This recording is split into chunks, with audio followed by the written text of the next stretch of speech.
And now, it's time for another Dice Tower review with Tom Vasel. Hey everybody, I'm Tom Vasel, and today we're taking a look at a game called Sock Monster. Sock monsters are those monsters that come and steal your socks when you lose them under the bed. I have about 2,000 of them that live at my house, apparently.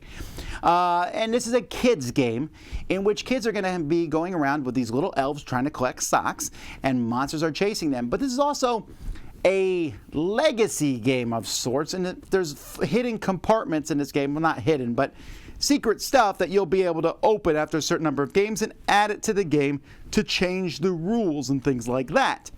Now, this game uses a mechanism that is a really old one. It's back in a game a long time ago from from Klaus Teuber, and that mechanism has lasted till now, where a die rolls as you move a piece.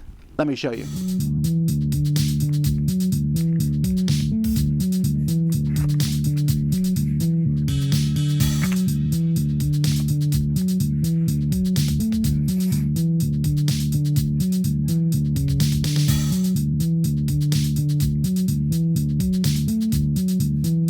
In this game, each person is going to get an elf. And so you're going to get an elf here, and you can name your elf and what have you. And you're also going to have a pawn that match your elf and some little tokens here that you'll put face up. On a player's turn, you can take your pawn and you can move it 3 spaces in any direction. Like I can go 1, 2, 3, for example. And then after you move your pawn, you can look at the space you're on and see, is it matching your color? Well, I'm white, so that does not match my color. If I was the black pawn and had landed on that one, then I would be able to take that. So if it is mine, then I'll find the matching token I have for that and flip it face down. I can no longer use that one because there's more than one of each one out there. When that happens, I also get to draw 2 socks from the bag. And the socks in the bag are various colors. We got green, yellow, red, and blue. So I draw 2. Hey, how lucky was that? I have a pair. So once you have a pair of socks, and you can actually put the socks on your person like this. Ooh. See, now they're wearing a pair of socks. You're trying to get pairs of socks in this game. For the basic game, you need to get 3 pairs of socks. Anyway, that's what a player does on their turn. At the beginning of every player's turn, you're going to move a monster, though. You'll roll a die, find the color monster that matches that, and you're going to move that 1 to 3 spaces. So maybe bum, bum, bum, bum. Now, when you move a monster, you're sliding the monster because there's a die underneath the monster. And when you go next to someone, you reveal it.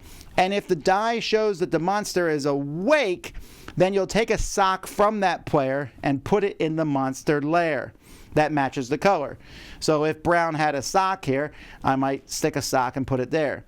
Any player, when they're next to that, can take that sock instead of a tile that they're on. Now, if after the monster moves, if it shows a closed eye, nothing happens. Or if the eye is open, instead of stealing a sock, let's say I'm the black player and I move here and the eye was open and I'm trying to get the blue player, I can move it again and then hopefully try to get him. Now, that's the base game. The first person to get 3 pairs of socks is the winner. After the game, the winner is going to get a certain number of socks matching the pairs that you did, and you're going to stick them here. And I put a few stickers down to show you, but I'm trying not to spoil this too much.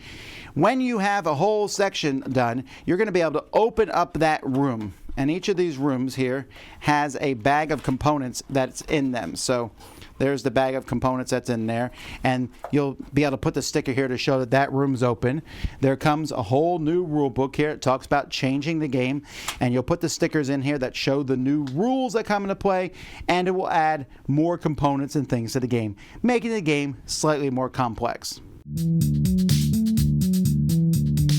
The components for this game are fine. I like these monsters. This is not a new concept here, moving these around, but I like it. There's just something about it. The dice show the awake side on half the sides and the asleep side on the other half, so it's a 50% chance. The pawns are okay. I wish they were a little bit better. And these have corner edges here, so it's easy to flip the tiles and see if they match stuff. The socks are little tiny tokens, but they fit on the elves themselves, and it's fun.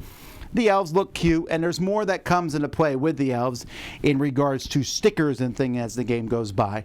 So the components for the game are fine.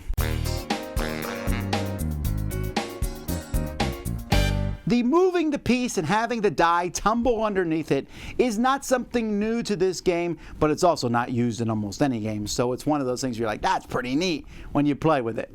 Now, again, it's a 50% chance. It's random, really. You don't know where the die is going to be. So it's a 50% chance whether the monster's awake or asleep. This is a pretty simple game. A bit of a memory game. Move somewhere, reveal the tile. It's not my color, but it's mine. Now I know to go to that spot. And then there's a little bit of take that, where I'm going to move the monster next to you. Not a lot. Now there's more nuance that's added as you open up each of the compartments. Each of the components adds more stuff. I haven't played with all of them, but I've looked at it and read it. And it adds a whole bunch more rules, and you can pick a room and play with that room. There's special abilities given to the characters and more. I think it comes together in a really good fashion. It's not the kind of game where you sit there, oh, you can only play it once. That's what legacy games are. No, you can play this multiple times. What they did here was they just had a lot of rules for a kid's game, and they want you to introduce them a little bit at a time. You don't want to do that? Open the whole thing up. Add them all in. It's your game. But I like this. I think it works really well. My son and I had a good time playing it. He enjoyed the hunting down the sock theme, and I thought it worked well for someone his age. He's in lower elementary. So that's Sock Monsters. I think the theme is fun, but for kids, it's going to be the game that catches them. I'm Tom Vasel. We'll see you next time. Dice Tower Judgment, kid approved.